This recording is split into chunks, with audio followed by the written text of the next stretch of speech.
What's going on, guys? Today we're going to be talking about the Freewell variable ND 2 to 5 stop. If you don't know what a variable ND is, it's pretty much sunglasses for your camera lens and camera. It allows you to make it darker or brighter, all depending on what you're looking for. And this is more ideal for filmmakers or photographers that are trying to capture some action, or like those super buttery smooth waterfalls, anything along those lines. It's mainly used for videographers trying to keep that shutter down, or if you want to shoot wide open in the middle of the day when it's super bright. The Freewell variable ND filter is a low priced filter that's competing with the higher end filters such as like the Peter McKinnon Polar Pro collab filters and all the other brands of filters that I would love to get my hands on and test out, especially compare it to this filter and see how they hold up.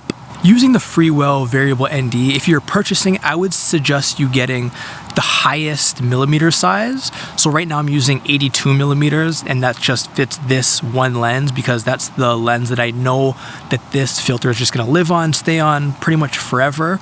But I would suggest you getting the largest size, which is 95 millimeters, which is absolutely mind-blowing. Like, a lot of these other companies don't even offer 95 or even like 92, or the highest they go is 82 millimeters, which is actually crazy, especially if you have a bigger lens that you need to put one of these on. Then ideally you would get the biggest size, and then this one would fit your 95 millimeter lens. I don't even know what lens filter would be 95 millimeter. Then you would get a step-up ring, which is a lot cheaper than buying multiple of these filters and trying to adapt all of them to each different camera lens. Step-up rings ranging from like $2 to $10, and that's a lot cheaper than buying a brand new variable ND for each and every one of your camera lenses.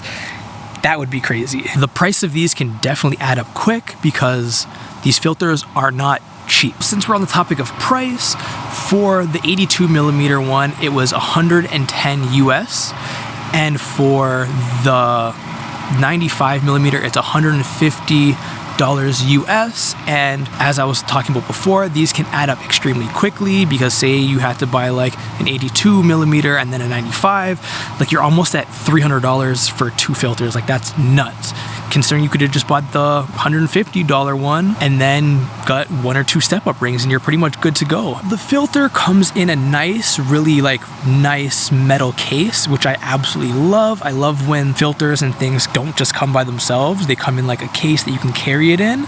It's really slim. The one downside is that the lens cap that goes on this doesn't fit in the case, so you have to carry around two different things, which is a big annoyance of mine.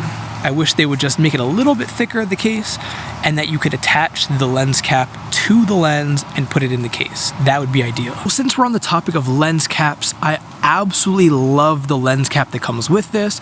It's a magnetic lens cap that just attaches on, and you don't really have to think twice about it. You don't have to pinch anything. You just slap it onto the filter and it magnetically locks on. And I don't know why more manufacturers don't do this. It's a metal lens cap, which just gives it more of a premium feel to it, and it's super easy to attach, and I absolutely love it. This is the best feature. This filter is rated at 16 millimeters on the widest. I'm currently using a 15 millimeter lens, and it does give you a little bit of vignetting in this corner right here and this corner up here, so the bottom left and top right corner. And it's not super noticeable. It doesn't give you the crazy X pattern that some filters give you when you're shooting super wide, which I'm honestly super happy about. I don't know how the higher end filters work. I definitely want to get my hands on the Peter McKinnon new filters that just dropped. I think he dropped the video yesterday, the day before. I definitely want to try that out. But once you step up to like 20 millimeters, this vignetting goes away and it's perfectly fine. Turning this filter from 2 stops to 5 stops is super easy. It's super smooth. It doesn't have hard stops, but it does have numbers, so you do know exactly where you are. And it does have hard stops at the very end of the range, so you can't go below 2 and you can't go below 5. Those are just the hard stops, so it's not like you're going to end up continuously twisting and never knowing where you're at in the range. It does have those specific stops, which I honestly love, especially if you want to know that you're at the max. You don't want to like keep turning it, especially if you're on the fly. Like I'm right now, I could be like, all right, let me just twist it all the way down. I'm at max, twist it all the way open because maybe I want it brighter, and that's the max. So I know it's at the max. Right now, I don't really notice any of the color shift or anything like that. Maybe if you really dived deep into it and like really tried to find something, you might be able to find a little bit. But for the uses that I use it for, I can't seem to find absolutely any color shift. And the sharpness is still super sharp using this. Personally would love to get my hands on the 6 to 9 stop version of this filter to see if it does have the same similar vignetting. Maybe if I use the 6 stop instead of using this one at 5 stops, that the vignetting wouldn't happen, and that might be more ideal for the type of stuff that I'm trying to shoot. That's all I have for this video. If you did like this video, please like, comment, and subscribe. Until the next video, peace.